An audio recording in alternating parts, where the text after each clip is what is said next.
bari guharanira ko twebwe icyambere abajene tuba twebwe batezeho ibyiringiro n'iterambere ry'igihugu ejo hazaza. Niyo mpamvu rero nk'ikiganiro kireba cyane abajene urubyiruko iyo twabonye aho badukebura turahatinda tukahitsa kuko badukeneyeho izo mbaraga, badukeneyeho uwo musanzu, badukeneyeho kuba rwa rubyiruko ruzima rugomba kuzubaka kino gihugu kandi rukacyubaka rukakigeza hamwe twifuza twese. Ibyo byose, ayo mahirwe yose ari mu biganza byacu nk'urubyiruko, ariko nanone urubyiruko rutari ruzima ntacyo rwabasha kugeraho. Niyo mpamvu inama nk'izi ngizi dufata umwanya tukabanza kuzikurikira. Reka dusabe ku buhanga bw'ibyuma badufashe tubanze dukurikiriza inama nuko bihagaze kuri byinshi abantu bibaza kuri ibibazo bya jihad, hanyuma tuze kuhava tubona kongera byinshi twongeraho. Umwihariko wa jihad nk'uko wari uvuze, wenda guhera tariki 18 z'ukwa gatatu muri 22 kugeza tariki 9 z'ukwa 11 uyu mwaka w'ibihumbi 2025 yarezwe ibirego bigera ku 9. BNB Kigali 89.7 FM. Theo na Emi murakoze kuri icyo kibazo muvuga cy'amashusho y'urukozasoni twabonye yagiye azerera muri rubanda hanze. Ni amashusho ya wa muhanzi uwo rizagwira Florien uzwi ku izina rya Yampana. Mu by'ukuri ubirebye iyi kese ni scandal, cyo bita scandal. Muri bagenzi bari aho ngaho ndabona hariho abifashe mu maso biteye isoni koko, biteye isoni, ni scandal. Hari n'igihe dutinya ubura n'uburyo wavuga ku bintu nka biriya. Nk'ubugenzacyaha tukiyabona twabanje gukeka kuri ya musore ashobora kuba afite ikibazo,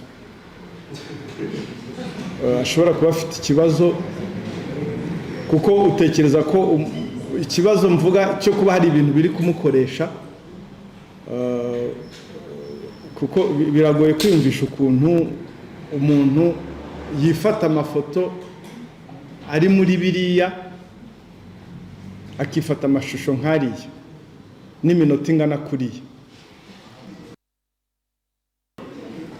Impamvu tuvuga ko ari scandal, we aravuga ati twari twabyumvikanyeho. Nibyo mushobora kuba mwari mwabyumvikanyeho, hari ibyo mwashakaga kuba mushaka kwiyibutsa ariko sinzi n'ibyo ari byo. Ariko mu by'ukuri ni bya bindi abantu bakuru bavuga ngo si iby'i Rwanda. Ufata ibintu nka biriya ukabibika muri telefone yawe, ukabibika mu buryo nakwita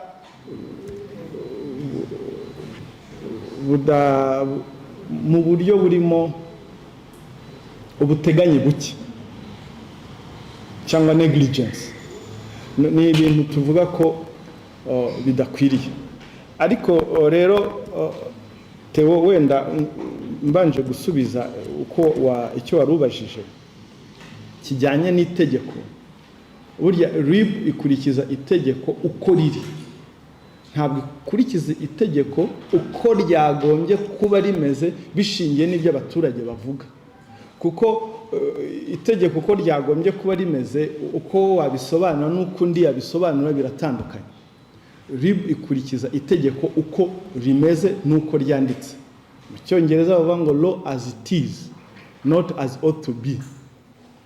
Uko ntekereza ryaba rimeze siko Theo watekereza ko ryaba rimeze, siko Emi watekereza uko ryaba rimeze. Niyo mpamvu itegeko ryandikwa rigakurikizwa kuriya. Ririya tegeko rero ingingo ya 34 y'itegeko riteganya gukumira ibyaha bikorewe ku mbuga nkoranyambaga cyangwa ikoranabuhanga. Itegeko ryerekeye gukumira no guhana ibyaha bikoresheje ikoranabuhanga, ingingo ya 34 ivuga ngo gushyira ahagaragara amashusho yerekeranye n'imikoreshereze y'ibitsina hakoreshejwe mudasobwa cyangwa urusobe rwa mudasobwa. Ntabwo itegeko rivuga kwifata amashusho. Ubwo rero ryakurikizwe uko riri. kumva ko ya mpano yahanwa, biracyakorwaho iperereza niba hari uruhare yaba yaragize kuba ayo mashusho yaba yaragiye hanze. Uruhare rwe igihe ruzagaragara ko hari uruhare yagize rwo kuba ayo mafoto ye, uruhare ruri direct kuba ayo mashusho ye yaba yaragiye hanze, we n'uwo bari hamwe bazakurikirana, nta cyatuma bakurikirana. Ariko kugeza ubu ngubu turi gukurikiza itegeko uko riri n'uko ryanditse, gushyira ahagaragara. Ntabwo itegeko rivuga kwifata amafoto, kuko tugiye kuvuga ngo kwifata amafoto abayifata ntibegere hanze ni benshi, na hano bashobora kuba barimo, sibyo? Ariko ni amahire ko bitaragera hanze. Rero niba ubifite, eda ubisibe cyangwa se ubibike kure, aho ntubike aho ya mpano yabitse. So ngira ngo icyo ngicyo kirasobanutse. Ikijyanye rero ngo naho dosiye igeze, idosiye yabari abakurikiranywe, ubundi hamaze gufatwa 5. Ishimwe Patrick uzwi nka Pazo, Kalisa John uzwi ngo nka K John, Cyprien uzaba kiriho ari uzwi nka Jihad, Kwizera Nestor uzwi nka Papi Nesta, na Ishimwe François Xavier. Abo kugeza ubu ngubu nibo bamaze gufatwa, kandi iperereza riracyakomeje, ntabwo rirahagarara. Ubwo nihagira undi uboneka ko yagize uruhare mu gukwirakwiza ariya mafoto, nta kizatuma adakurikirana. Dosiye ya Jihad na Nestor nibo baherutse gufatwa, yoherejwe mu bushinjacyaha tariki ya 25 Ugushyingo. Yafashwe none nk'ejo ihita yoherezwa mu bushinjacyaha, kuko yari dosiye y'inyongera, izo bita subsequent, yiyongere kuri ya yindi. Ubu ngubu ari mu nzira z'ubushinjacyaha. Ubushinjacyaha nabwo buri gutegura iyo dosiye mu buryo bwayo, ikazashyikirizwa urukiko mu gihe cyagenwe n'itegeko. Sinzi niba nsubije, ariko yes. Kuri Jihad waravuze ko ari inyongera, yarasanga mu zindi dosiye ziri muri bibu ni zinga zibaza ko okay, wenda icyo ndakikubwira, ariko icyo nari mvuze, impamvu Jihad na Nestor bafashwe umunsi ukurikira dosiye ikoherezwa mu bushinjacyaha, nuko ari dosiye y'inyongera kuri ba K John na ba Ishimwe Patrick, kuko ni dosiye imwe. Iyo rero hafashwe undi muntu, ntabwo wongera ngo ukore indi dosiye, uhita uyongera kuri ya yindi bikajyana. Ariko noneho kuko warubajije kuri icyo, ngira ngo nagiye nabisoma muri commentaire aho abantu bavugaga ngo se Jihad ngo ko ari umuntu ufite izina riremereye, ngo buriya ko ntiyarakwiriye gukurikiranwa adafunze. Ndababwira, nubwo afite izina riremereye nk'iki, ntabwo riremereye kurusha amategeko. Ibyo rero itegeko rikurikizwa uko riri. Igihe nyine iperereza ryagutunze inkoni, ni wowe ukurikirana. Gusa ku mwihariko wa Jihad nk'uko wari uvuze, wenda guhera tariki 18 z'ukwa gatatu muri 22 kugeza tariki 9 z'ukwa 11 uyu mwaka w'ibihumbi 2025, yarezwe ibirego bigera ku 9. Ibirego bigera ku 9, ariko mu busesenguzi bw'ubugenzacyaha 6 nibyo byari inshinjacyaha, 3 ni mbonezamubano. Mbonezamubano ubwo hasanze ari gusebanya cyangwa defamation. Ibyo ngibyo twagira inama bareze ko baca mu zindi nzira zitari za RIB. Tariki ya 18 z'ukwa gatatu yarezwe gutangaza amakuru y'ibihuha, dosiye yoherejwe mu bushinjacyaha. 6 z'ukwa gatanu 2024 gukangisha gusebanya hifashishijwe amafoto y'urukozasoni cyangwa y'ubwambure. Iyo dosiye nayo yoherejwe mu bushinjacyaha. Tariki ya 13 z'ukwa mbere 2025 yarezwe gutangaza amakuru y'ibihuha no gukangisha gusebanya hifashishijwe amashusho y'urukozasoni, yoherejwe mu bushinjacyaha. Tariki ya 27 z'ukwa 10 uyu mwaka yarezwe gutangaza amakuru y'ibihuha, dosiye iracyakorwaho iperereza. Tariki ya 13 z'ukwa 11 yarezwe gutangaza amakuru y'ibihuha, dosiye nayo iracyakorwaho iperereza. Na tariki ya 9 z'ukwa 11 uyu mwaka yarezwe gukangisha gusebanya hakoreshejwe amashusho y'urukozasoni ndetse no gutangaza amashusho no gushyira hanze amashusho y'imikoreshereze y'ibitsina. Dosiye nayo iracyakorwaho iperereza. Ibyo ni ibirego byose iyo ubona bifite aho bihuriye. Niba atari ugutangaza amakuru y'ibihuha ni ugukangisha gusebanya. Ngira ngo murabizi hari n'igihe hari n'undi bari bafatanyije icyo gihe mugenzi we gukangisha gusebanya, aho usanga umuntu runaka yagiranye ikibazo na kanaka yashaka kwihimura kuri uwo muntu akabwira wa muntu ngo ufite ngo izina riremereye muri showbiz ngo akire amashusho ndaguha amafaranga uyashyire hanze. Ubwo ni ukuvuga ngo ni couple imwe y'abantu bagiranye ibibazo, umwe arashaka kwihimura ku wundi agatuma jihad ngo ajye kumukangisha ngo urumva ibyo bintu. Icyo gihe rero twaranaganira ibi byose maze kubibona ndamubwira ntiho kabyara nyine koko ufite izina riremereye ndabyumva ariko ntabwo remereye kurusha amategeko, genza make. Twaganiriye muri ofisi yanjye igihe kirekire ubwanjye turaganira nk'amasaha nk'atatu ndamubwira ngwino muri showbiz rwose ukorera amafaranga ubifitiyemo n'impano ariko irinde ibi ngibi, mwandikira ibintu agomba kwirinda. Ariko ngira ngo yabisize aho ngaho. Kandi buriya ni n'umuntu duhurira mu mahugurwa kenshi y'abanyamakuru, ni ukuvuga ngo ibyo akora bikora bizi. Si byo Kasiye? Ibyo byose arabikurikiranwa cyangwa arakurikiranwa aho iyi yafatiwe ejo? Ntabwo bakurikiye. Hari dosiye zoherejwe mu bushinjacyaha, hari n'izigikorwaho iperereza. Ubwo we ngira ngo birasobanutse. Ntabwo nasobanuye kubera ko ibintu byarakozwe cyane hakorwa space, bamuha space kw'ikintu abantu 200 ukumva warabivuga ko abantu bose bayabonye. Ukibaza uti se fata abantu 5 hari n'abagabo batera mu bene bakiri rero niba yiyemye gufunga bashyire muri stade niho abantu bakwiye. Nshaka kwera nakanga nk'umuco kubera ko hari ibibazo ngo ese abakwirakwije urabyumva Theo, n'ikiganiro cyawe naracyumvise uvuga ngo mbese ngo hari n'abagenzacyaha babibonye. Wenda to make it clear, twe niba twarayabonye twabonye ku mpamvu z'iperereza, twabonye ku mpamvu z'iperereza. Burya nicyo navuze, ntabwo dukora kuri assumption ubwo ni kugenekereza. Navuze ni uwo ubugenzacyaha bwatunze inkoni, uwo mbega iperereza ryagezeho, uwo ni ufatwa muri icyo gihe. Kugeza ubu ngubu rero bariya nibo bafite impamvu zifatika zituma bakekwaho kuba barakwirakwije amafoto y'urukozasoni.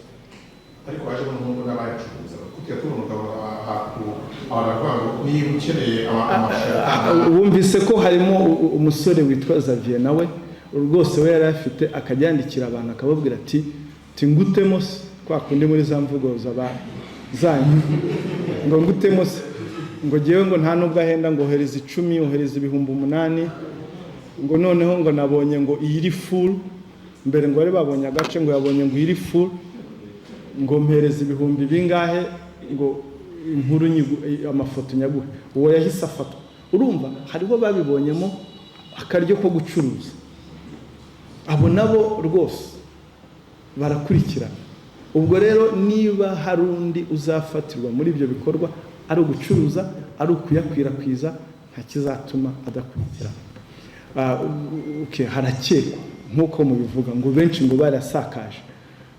I hope mu bari hano nta ubugenzacyaha buzageraho rwose bavuga ngo nawe barasakaje. Ntabwo uzavuga ngo giye ngo nari mu buryo bwo gutara inkuru. Nzavuga oya ntabwo uzaba urwitwazo. Ubwo tuzasoma itegeko uko riri.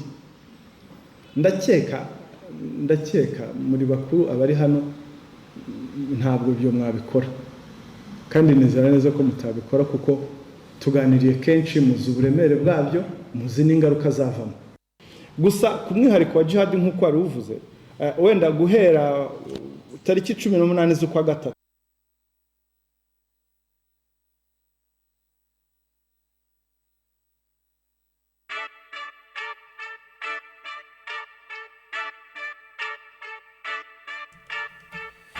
ngayo nguko rero ngira ngo ni umuvugizi w'urwego rw'igihugu rw'ubugenzacyaha RIB Dr Murangira BTR ubwo yavugaga cyane cyane ku kibazo kimaze iminsi kiri kuvugwa imihanda nk'uko twatangiye ikiganiro tubivuga ubwo ni ikibazo cyane cyane cy'amashusho y'umuhanzi nyarwanda uwo Rizagwira uzwi ku mazina cyane ya Yampano hagiye hanze amashusho nyuma akaza kuza gukozanyaho n'abantu benshi nyuma yo gato Vava ndetse na Tasha twaje kubona bamwe na bamwe bagenda batabwa muri yombi bakurikiranyweho kuba ari bo mu bagize uruhare kugira ngo ajye hanze n'abagize uruhare kugira ngo akwirakwire.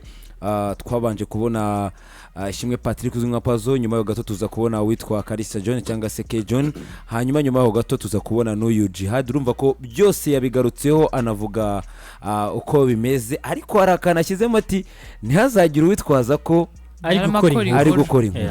Harimo ubutumwa bukomeye kandi umeze nk'ipfundo rinini cyane, ni ipfundo rizingatiye byose, nakagera atanze ariko gakwereka ko udakwiye kugira igitekerezo namba, udakwiye no kugaragara muri abo bantu namba, kandi nibaza ko bitagoye. Ubundi ayo mashusho ko tuzi neza ko ikiza kuza kukugeraho n'ingaruka zitari nziza, urayakwirakwiza, urumva uraza kubigiramo izihe nyungu. Urumva nkuko turi kubivuga, nubwo uri kumva nkuko turi kubivuga muri iyi minsi by'abajene bakoresha n'aya mvugo ngo nugutwika ngo hahiye, ariko nubwo uri gutekereza ko hari gushya, uri guhemukira cyane umuryango wa nyirayo mashusho, uri guhemukira cyane nyirubwite cyangwa se ba nyirubwite. Ikindi kintu gikomeye numvise nuko binashoboka ko na Yampano itegeko bashobora kureba ko rishobora kumuhana niba ari bo bagizemo uruhare rwo mu gutuma aya mashusho abasha kujya hanze. Hanyuma ikindi kintu numvise nuko Jihad ntago ibi birego byonyine bijyanye n'amashusho ari byo asanzwe afite, buriya asanzwe afite n'ibindi wenda bitari byakagiye hanze, ariko urumva hari ukuntu bari bamufiteho amadosiye runaka, ku buryo rero magingo aya ngaya banagaragaza ko afite ibirego bigera ku 9, 6 birimo nshinjacyaha, hanyuma 3 bikaba mboneza mu bantu. Ni ibyaha akurikiranyweho, si ibyaha uyu munota ntagarahamwa nabyo. Yego ntagarahamwa nabyo. Ibyo ngibyo ahamwa nabyo, ariko nyuma y'uko urukiko rubyanzuye, ubu rero birashoboka ko ushobora kugira kuba ari inkuru ukayibara nabi, ahubwo ejo nawe akaza kukujyana mu nkiko avuga ko wamwise umunyabyaha. Uyu rero yitwa Jihad, ngira ngo niwe ukurikiranyweho ibyo byaha byose tumaze kuvuga mu kanya gato, bimaze kugera ku 9, byanatumye urwego rw'ubugenzacyaha rwongera gufata umwanya uhagije rukibutsa abantu amakosa nk'aya ngaya yakomeje gukorerwa ku mbuga nkoranyambaga. Hanyuma natwe dufashe uyu mwanya kugira ngo iki kiganiro cy'abayobozi, abatureberera, abantu bagikurikire. Ntabwo dutaye umwanya, nuko tugira ngo byanga bikunda byongere biduhwiture iyo message naduherekeza. N'abantu bamenye ibyo basaba. Urasaba ati kame nta kintu kirimo. Ibintu byo kwitwaza ngo ufite amafaranga ngo Ruvaga yaramemukiye ngo reka nanjye ngo mwishyure muri ubwo buryo. Nimba hari amavideo mfite nkoresha umuntu ufite izina riremereye muri social media, kandi n'abantu bazi natwe tukagwa muri uwo mutego wo kuba bagambanye muri ubwo buryo bwo gutakaza ubumuntu n'agaciro kacu muri ubwo buryo. Y'amafaranga y'intica ntikize atazaramba, uzapfa ugasiga, akaguteranya na rubanda, akaguteranya n'inshuti, akagusohora muri wa muryango mugari w'abanyarwanda. Ni ikosa rikomeye. Ngayo nguko nk'uko wabivuze, ngira ngo ni ibyaha 9 aka kanya akurikiranyeho, ariko aka kanya bimaje kugezwa imbere y'ubushinja cyangwa se mu bugenzacyaha bikaba ari ibyaha 6. ubwo no gutegereza tukazareba uko bizabemeza, ubwo wenda byanze bikunze ubwo bamaje gutangaza ko ari byageze imbere y'ubugenzacyaha Vava, no kuvuga ko byanze bikunze mu minsi mike turaza no kumubona yagiye imbere y'urukiko se, ariko biranashoboka ko basanga nta na kimwe kimuhama. Byose birashoboka ko akurikiranyweho, ntago ari ibyo aka kanya byamuhamye, wenda tuwe ngo byaramuhamye rudagiye kubikorera igihano nk'uko itegeko rishobora kuba ribiteganya, ahubwo nibyo akurikiranyweho aka kanya 9, 6 muri byo bikaba byaragejejwe imbere y'ubugenzacyaha. Ubwo rero bidatinze, amakuru make mfite nuko byanze bikunze hagati yo kuwa 2 no kuwa 3 ushobora kuba ari mu musungo dushobora kuzamenya wenda uko bizagenda, ubwo azaba yatangiye kuburana, tukumva niba hari itegeko riteganya yo wageze hariya, hari iminsi bihari runaka kugira ngo ukorerwe dosiye, hanyuma ushyikirizwe hanyuma batangire noneho kugukurikirana ku buryo tuza no kumenya icyo umwanzuro w'urukiko uzagena, niba se umuntu abaye umwere cyangwa se niba icyaha kimuhama cyangwa se niba nanone agiye gukurikiranwa ari hanze. Ibyo byose ni umwanzuro tugomba kumenya, ariko n'umwanzuro ufatwa n'urukiko. naho mpamvu twavuze ko uyu munota ntawahagarara ngo avuge ko Djihad ari umunyabyaha. ngira ngo nta video ishobora kujya hanze kubwo nta kibazo runaka cyahabaye. buri amashusho cyangwa se amafoto nkariya navuga ko atari meza cyangwa se atihesheje icyubahiro ntago ajya apfa kujya hanze, nta mpamvu baba. buriya ari impamvu umuntu yifashe runaka, umuntu X akifata akavuga ati reka uyu muntu mushyire hanze musebye hanze. Ntabwo twasoza tudashimiye cyane izi nzego ziri kudufasha kongera kumenya ese icyaha kigizwe n'iki, ese umuntu akwiye kuba hate. niba abantu bongera kutwibutsa ko nubwo uru ruganda rw'imyidagaduro abantu bashobora kurufata nk'ahantu hari aho gutyo gusa, ariko n'ahantu nk'ahandi n'ubuzima ushobora kubamo, bushobora kugongwa n'itegeko, bushobora kukugira icyamamare, bushobora kukugira umukire, bushobora kugusenyera ubuzima.